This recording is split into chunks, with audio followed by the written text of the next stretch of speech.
Okay, we trying to go live. Waiting on Phaedra to come in. Let's see. Okay, yeah, here we go. I see you. Come on in the room. Yes. All right. And Phaedra. Figuring it out. You're adding. Accept invite.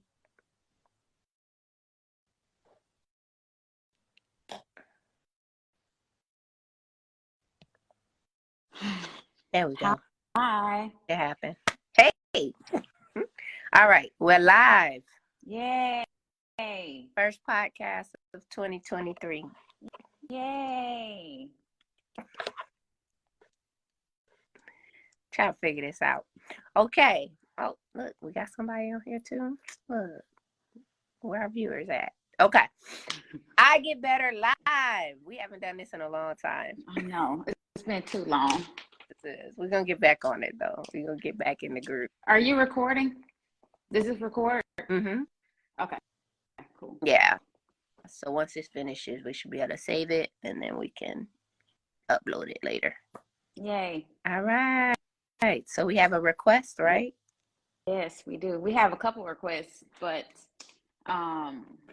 this one was about avoiding, having love avoidant behavior or avoiding love. Mm-hmm. Is that what it said? I think. Love or versus love avoidance.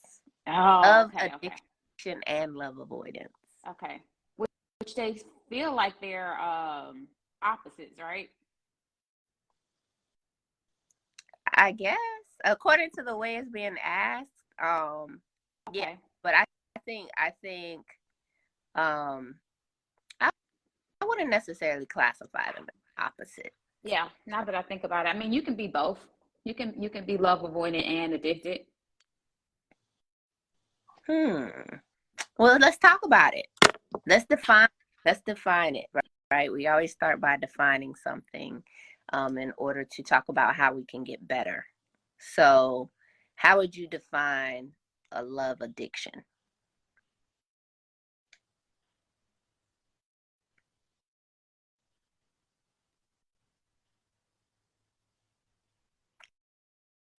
I can't hear you now. You went mute on me.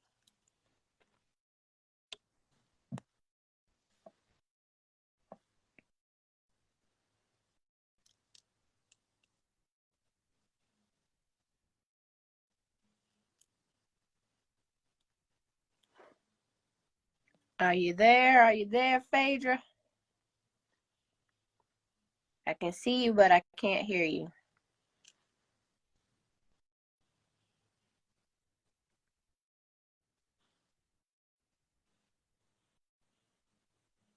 We're having technical difficulties. Please listen to a word from our sponsors.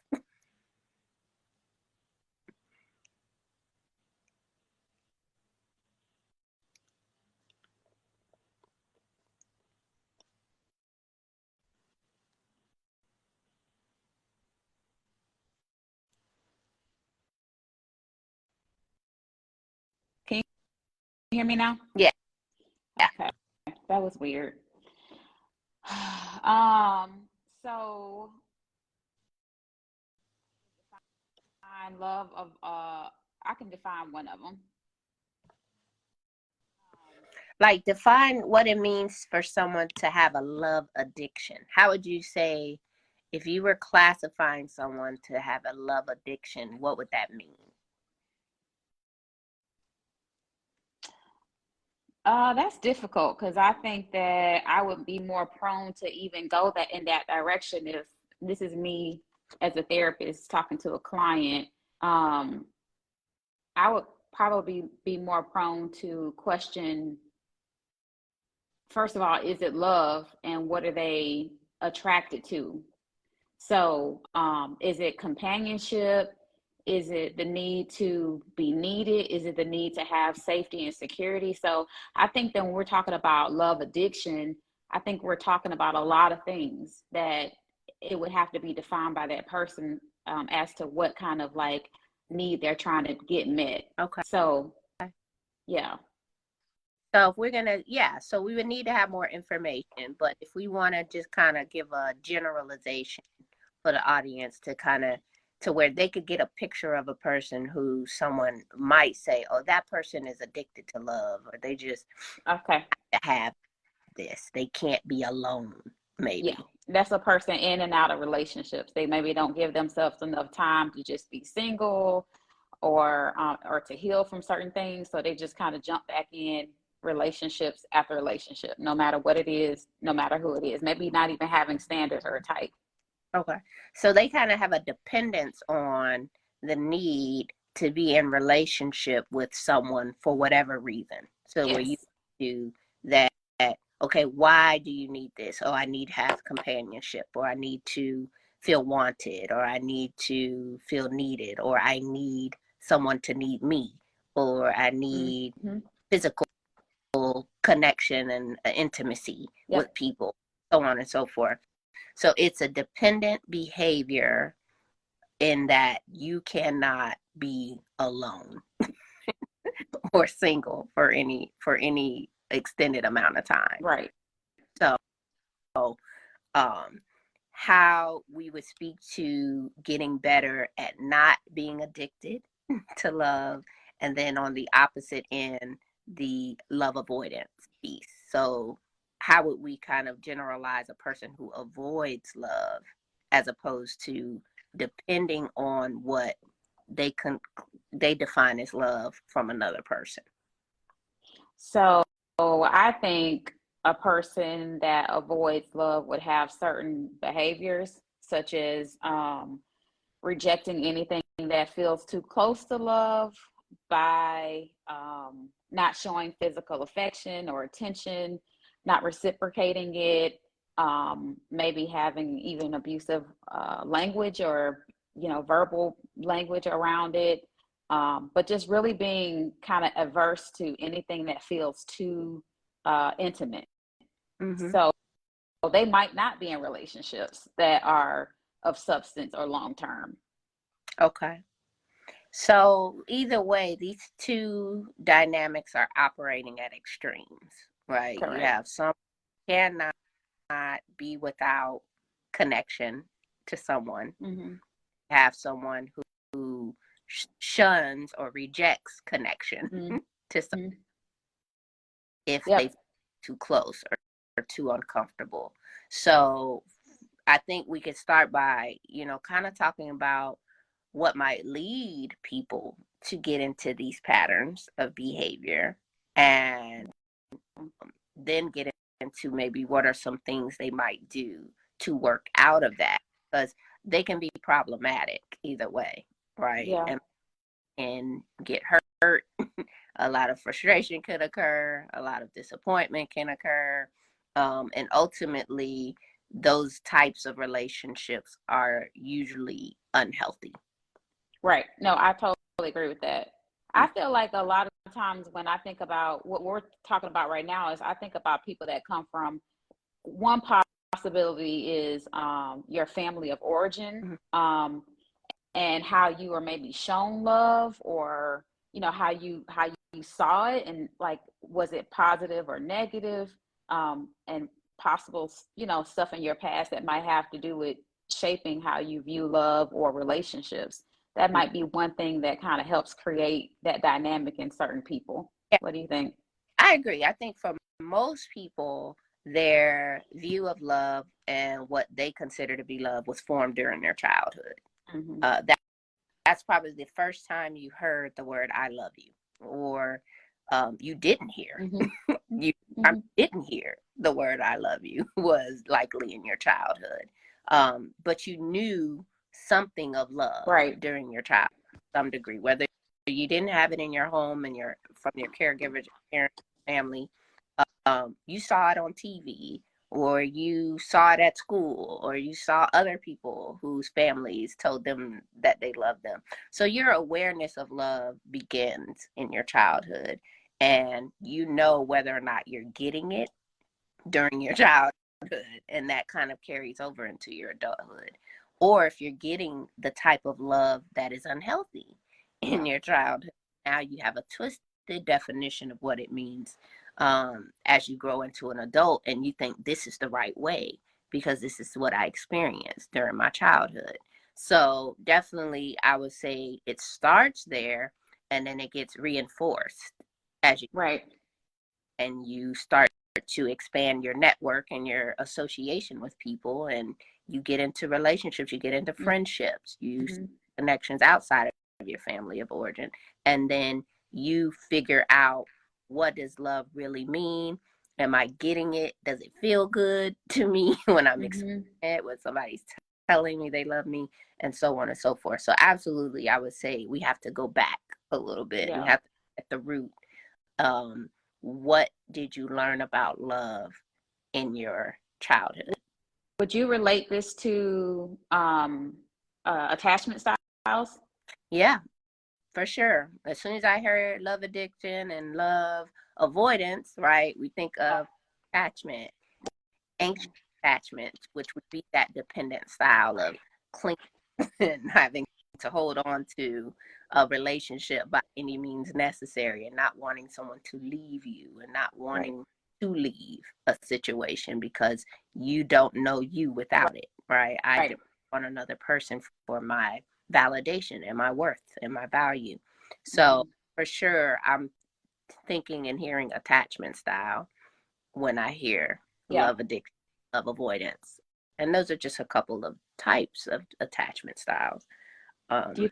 But for sure, what we know about attachment is what is formed during your childhood. Yep. so, um, Yep. so yeah, so to speak to that, so I think it's important for people to kind of reflect on, where did I first get my understanding of what love is, and is it still applicable today, and is it healthy for me to hold on to that understanding, and is that the right way to view it in order for me to experience the type of love that I want to experience, or the type of relationship that I want to be experiencing. No, I totally agree. I think one of the biggest things you have to get into also is probably one of my first activities that I would do with like this particular person might be to help them define or redefine love. So define it as it is now, Mm-hmm. and we can kind of see if that's like a healthy definition, and then maybe redefining it if needed.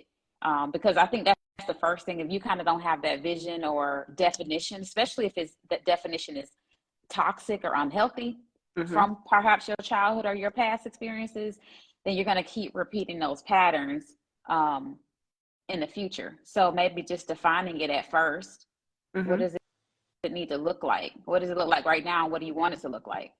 Yeah, so there's an exercise. So to define it right, you want to define it completely. And so I would say, have you ask yourself, what does it mean, right? Just on the surface. So what does love mean to you? What does the word love mean? Yeah. And then start to ask yourself also those extended definers. So like, who do you love? Mm-hmm. How do you love? When do you love? Mm-hmm. Why? Right? Because that's going to expand your experience of love. Right. Oh, well, you love someone, that means you feel really strongly about them. Yeah. Okay. Um, we need to bring some more action and activity Yeah. to it, because that is such a loose term that technically you could apply that to every and anybody, right? Mm-hmm. Or Mm-hmm. it could be conditional, right? If Mm-hmm. a person does this, then that means they love you. Or if you do this, that means you love that person. So being able to expand your definition to kind of cover that who, what, where, when, why um, definition. Yeah. And then, like I said, looking at where those things may need to be tweaked or Yeah. redefined or altered or thrown away and starting all over from scratch times, Yeah. because you have a definition of love that does not include those healthy ingredients of not being abusive or hurtful or harmful towards someone, or being not being honest. So you're lying and you're and you're sneaking and you're saying, well, I love someone, but I don't want to be honest with them, then you have a twisted definition of what love is. And those are things that have to sometimes be cast out and thrown away and discarded. And then you can now put in some new things that are going to get you the type of relationship you want and the person you want to be too. So it starts too with yourself. Like, how do you love? Yeah. And not receive love from other people. Yeah. Properly. Right? Are you say you love someone? Are you saying that in that meaning? Does it encompass the things that you really want to be displaying to other people, and do you want to be receiving those same type of behaviors in return? And sometimes we have to ourselves and say, no, it does not. You know, I'm not even loving right. So no wonder I'm getting what I'm getting. Right? Yeah, from that's good. So starting by looking in the mirror. Yeah.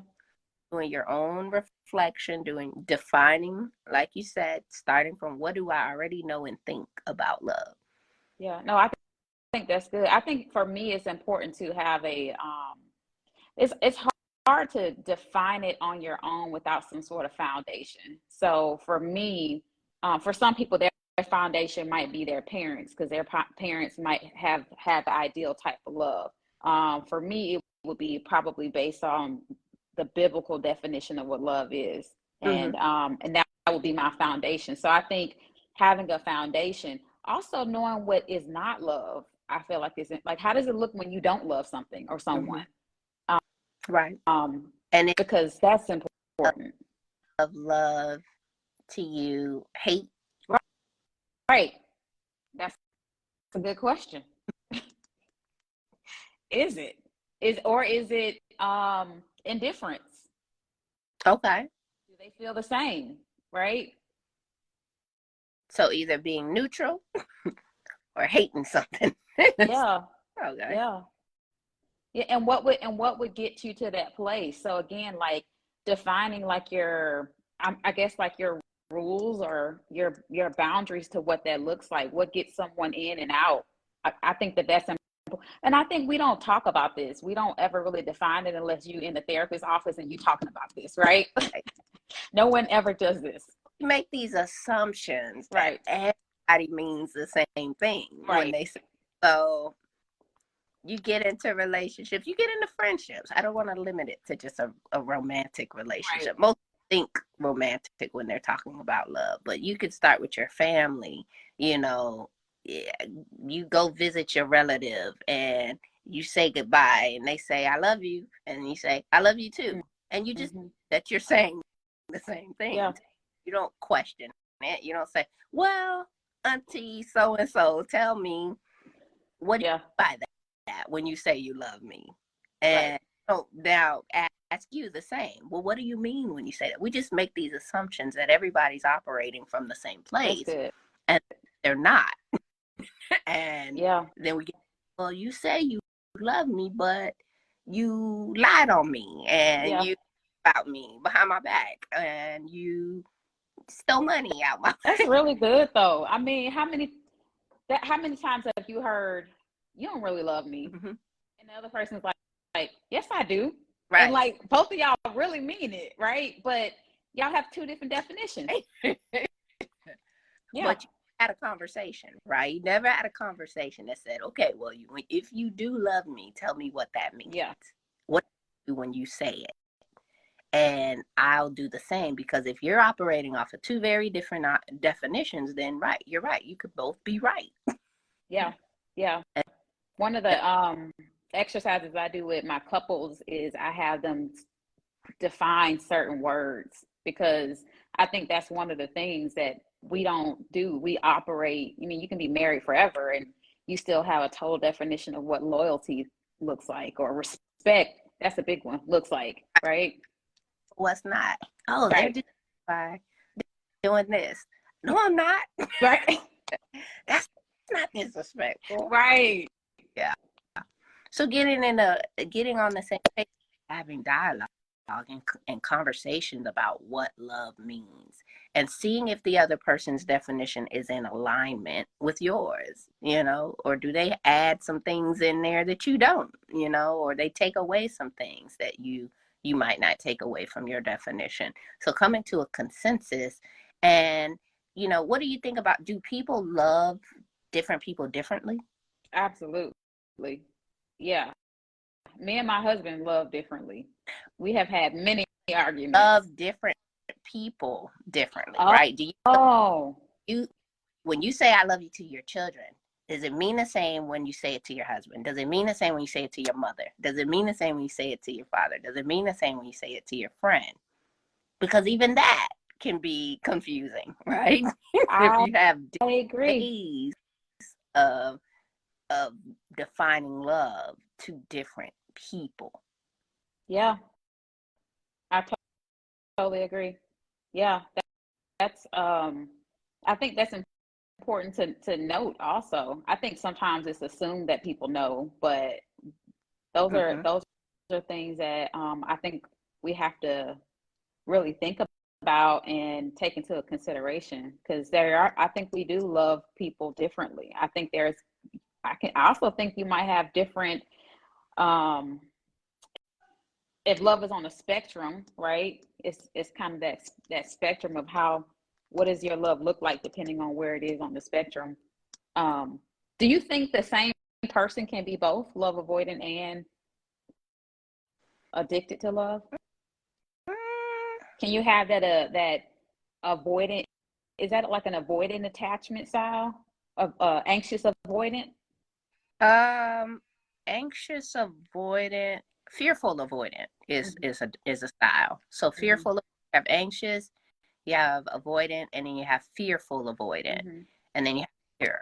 Secure being the healthy type of Yeah. attack. So fearful avoidant is a bit of both. Yes, that's a bit of both.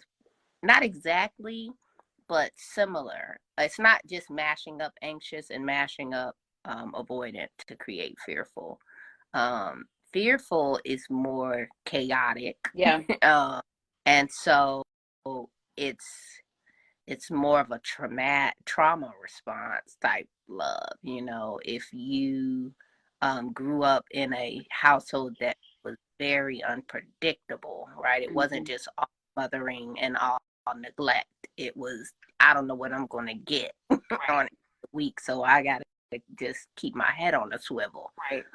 And so I guess that would be closest to being both, but it is just slightly different. And then all of these things, for those who are listening, you can go look them up and kind of see for yourself and read up more about attachment styles. But defining where you are is first, and then secondly, figuring out, like you said, a vision of where you want to be. What would you like to be experiencing instead of this form of love? Yeah. Needing to depend on someone else in order to feel healthy and happy and whole, and validated, and also saying, I don't need anybody, I don't want anybody, I'm not going to let anybody get too close. Because we also have to, we haven't really talked into what would make a person love avoidant. Like, who doesn't want, Yeah. like, why wouldn't you love? That's like Yeah. saying, I don't want to win the lottery. I don't want to experience joy and goodness and happiness. And Yeah. you now think of love as something that isn't valuable or beneficial to you in some way, to not want it. Well, okay. I agree and disagree, because I think on the on the other hand, you could also have someone that sees the value but is fearful. I think our fear sometimes dictate us having us allowing ourselves access to certain things like love. So I think you can desire it. You can look over over the hill and be like, oh man, look at all these people. They seem really secure and safe, and I want all of that, and I want to be able to share that. But there's a fear, there's something there, a barrier there that's not allowing me to absorb or embrace these things because of whatever. So I think you can be that person that wants it and that even kind of dabbles into it, but then like backs away from it because of like, the narrative that they have in their head about what it looks like to be happy or joyful or successful or in love. There might be a negative narrative that they already have that's kind of keeping them, at bay from it. Mm-hmm. So how could a person come out of that, right? Or should they just settle for that and say, this is just who I am, this is how I am, I'm not gonna um, overcome this fear, I'm not going to change my perspective on this, or I've tried it before and it didn't work out, and so I'm done. Yeah. Because people who have decided they're done. Yeah. They're done with trying. They're done with desiring it, or they do desire it, but they don't want the desire anymore because it worked out for them. So they're like, just get this desire out of me and get hope out of me, because I'm not going to get it anyway. Yeah, I would say good luck with that, because we need people. Like we are humans. We need human interaction. And for the most part, surface relationships aren't with things that aren't those types of relationships that aren't of substance. They don't count for much. They don't, it's like eating chips every day. It might be okay, but it's not going to sustain me in the long run. And so I think for those people, one of the things I would first say is therapy, but also being open to embracing the hard stuff, and just I can carry fear along with me, but I'm still going to do it because it's a necessity. It's not necessarily something it's easy for me, or even that I enjoy in the beginning, but it's something that I need, right? Yeah. So either good luck with that, or encourage you to get past it and work through it, because either that's a decision you have to make, right? It comes down to love is a choice. Engaging in the practice and the art of love is a choice that all of us have to make. Either you want or you don't, or you want to and you're afraid and you do, or you just do, right? You're not afraid, and you say, even though these experiences have been what they were for me, I'm not going to choose to carry that into every future encounter I might have with another person, by assuming that it's not going to work out and I'm not going to receive the type of love that I'm searching. And so it comes down to needing to say, is this satisfying me, right? Where I'm at, like you said, is this satisfactory to me? It's a life that I'm experiencing without love, or avoiding love, or only getting pieces and snippets of love. Is that satisfactory to me, or do I want something better? Because we all about love. So being mindful of that, and just saying, is today the day that I'm going to make a decision to work through this avoidance that I have towards love, or is this just something I'm going to settle for? What do you think the negative ramifications are, or the consequences are, for people that have these polar opposite? Maybe it's the same one person, right? They want this attachment, and they're in friendships, and they've been in romantic relationships, but they have this they kind of come back and forth, like they want it, but then they back away. Like, what are the consequences, in your opinion, of that type of person? It's hard to describe the consequence, because I think it's easier for me to describe the reward. I guess you're missing out on the reward, I would say. Consequences are relative to a person, right? Someone say, I don't care that I don't have anybody to laugh with at the end of the night, or I don't care if I have a person who checks in on me and makes sure that I'm okay. I don't care about those things, or I can, pay people to do those things for me. And so I think the consequence is, it's like you don't know what you have. You don't know what you're missing if you don't have it sometimes. If you've never experienced love, it's really hard to know what you're missing. A person who has experienced love could tell you, hey, this is the greatest thing in the world. It's something that I can't quantify, and I can't describe to you, because I don't necessarily, it's a feeling, but it's not always a feeling. And so I can't necessarily say to this person, this is the experience you're going to have, because I've had the experience and I just know that it's terrific. It's wonderful. It's awesome. Yeah. It's amazing. And I'm trying to sell you something that you've Right. never, right? And so the consequence may be that you are unhappy, and Yeah. maybe you're telling yourself that you're not experiencing joy in a way that you should. You may feel isolated and alone, Yeah. right? But they say, I like being alone. I like not being around other people. Maybe they're lying to themselves, but I would say that they probably are. But I just think that ultimately what they're missing out on is a fullness of their life that they would not experience absent of, I mean, it without having the experience of love in their life. And that is something that I can't quantify or verbalize, because you just have to feel it. You have to experience it for yourself. Yeah. Oh, like there's a difference between being loved and loving people and not.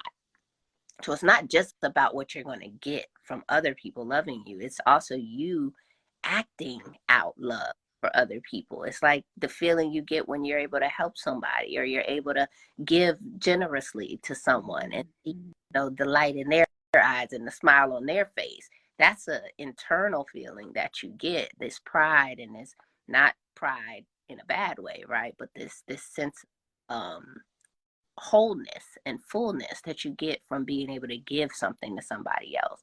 And so you're missing out on the full experience of life that you could have when you choose to avoid love. I agree. And you're actually bringing more pain to yourself instead of avoiding pain, which is what you're trying to do, right? I'm trying to avoid pain, but I'm actually bringing more pain to myself by avoiding engaging.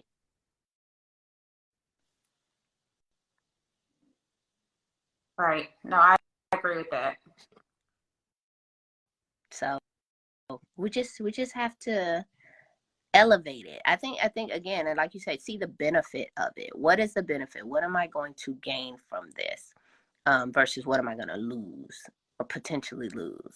And at the end of the day, it's a risk. It is. I can't tell you that you're never going to be hurt and you're never going to be disappointed. You're never going to suffer in some way, or you're not going to have to sacrifice, and you're not going to have to work. That would be selling you a fantasy. But the reward is always worth it in the end. If you're able to achieve true love, not that twisted definition of love, or not that dysfunctional definition of, not that toxic definition of love that you may have had in the past or in your childhood, but this true, real love, like you said, it has to come from a foundation. There has to be a standard. It can't just be any and everything qualifies. Yep. Then you're satisfied. That's how you say all food is not good, right? Food is food, but it's not all good food. It's not all nutritious food. It's not all satisfactory. It's not all building and sustaining of life. Some of it is very destructive to us. So we can say, well, I ate food, but what kind of food did you eat though? Right? Like, did you eat good food that is good for your body, or did you eat junk food? Right. Have junk love. I like it. Right? And you can say, well, I had love and it hurt me. You probably had some junk food love. You didn't have the giving, life sustaining, life breathing, life thriving love that we should be experiencing it. But I think we do need to get on the same page, right? Everybody needs to get on the same page about what that love looks like and what it is, so that we can experience more of it. I like that. Junk love. Right. It's not just toxic, because that's overused, but some people call it toxic, right? But I mean, same difference. There are toxic things that are toxic to the body, foods that we eat. But we don't want that type of love. We don't want that junk love. Oh, I like that. I think especially when you're, we talked about relationships and also including friendships. I think it's so important to have that communication and understanding and acceptance that You a lot of times we have different definitions, and so we have to be able and willing to be able to communicate and then allow for repairs in case our definitions on the line. And so we talk about it and we set boundaries and we make it work.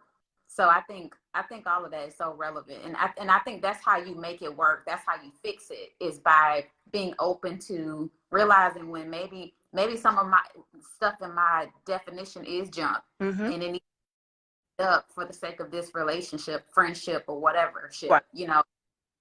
Yeah, and that's a good point you made. You know, you can't have, when you talk about repairs, you can't have love without forgiveness, right? You have to include that in your definition as well, because that will make you avoidant, or that will make you run from something because, oh, no, they didn't give me what I needed them to give. It wasn't giving what it was supposed to give. And so, see, I told you, Yep, love, I do it. right? No, it don't work when you don't forgive and you're not willing to forgive people, and you're just going to cut everybody off because they do one thing that you don't want them to do, or they hurt your feelings, or they make a mistake I because they're human. say that all the time. My cutoff game's strong, and it's Right. like, that's not a good thing, baby. That is not love. And it's not them that's in the wrong all the time. You know, sometimes it is you who needs to forgive and be able to give somebody some grace and some patience and some understanding. That's love. Yeah. That's real. It doesn't always feel good to do that. And Yeah. so about just only everybody doing what you want them to do and holding to this definition and this standard that you set, because people are human, and humans are fallible. So, That's good. yep. So Helpful can't to, follow our usual format, but I know, but I kind of flowed into that, gave you some solutions. got some definitions on what you could do, how to get better, go to therapy, right? always gotta Yeah.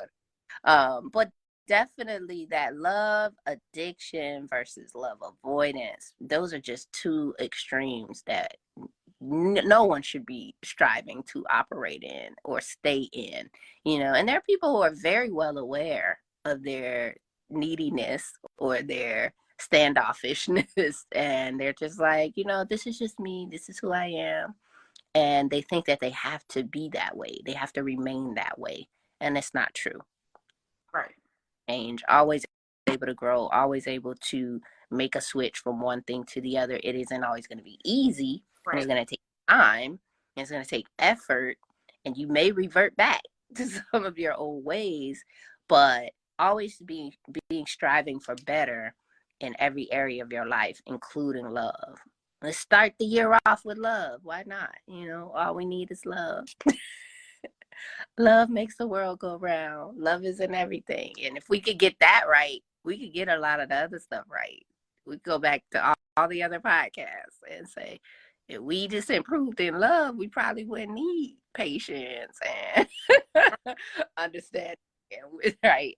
All of these things. Well, we would need it, but they would be easier to get. Well, I mean, even biblically speaking, it's like of all the gifts, the greatest is love. That's, you know, so it's like it goes back to really understanding the right type of love, that perfect love, and being able to strive for that. We're never going to be perfect, right? We're never going to have perfect type of love, but we can strive to have a healthy type of love. Mm-hmm. And healthy type of attachments to people. And so, and that comes with boundaries, which is gonna be on. I'm sure we probably talked about boundaries on another podcast. We did, but Yeah. it's always always relevant. Always relevant. Oh, we had a boundaries episode. Yeah. Yeah. Especially for certain, you know, topics like relationship or love. Like, what does it look like? So, yeah, this was good though. Yeah. Yeah, we're definitely gonna come back. We've been on a hiatus, but we didn't forget. We did not forget about the I Get Better podcast. So we're just gonna start doing more lives, I think, because That's good. why get it in. Plus, we get to see each other.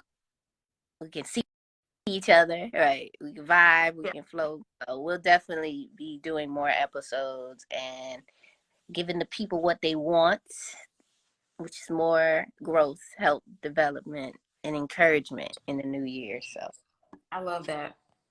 all right. Oh, we're gonna keep getting better. Yes. So we can be better and do better. What was it? Live better. I feel like you always have me do it at the end because you don't ever remember it. Right. We'll get it. We'll get it. We'll get better. We'll get better at at our our out. That was so terrible. That's it. That's it. If y'all have any comments, just shoot them in our inbox and follow up with us. We got this suggestion from someone else, so we love to take your suggestions for topics. So hit us in the chat or hit us on our email or Instagram and let us know what you want us to talk about, and we'll come back and we'll try to help you to the best of our ability. All right. All right. Well, bye. Bye.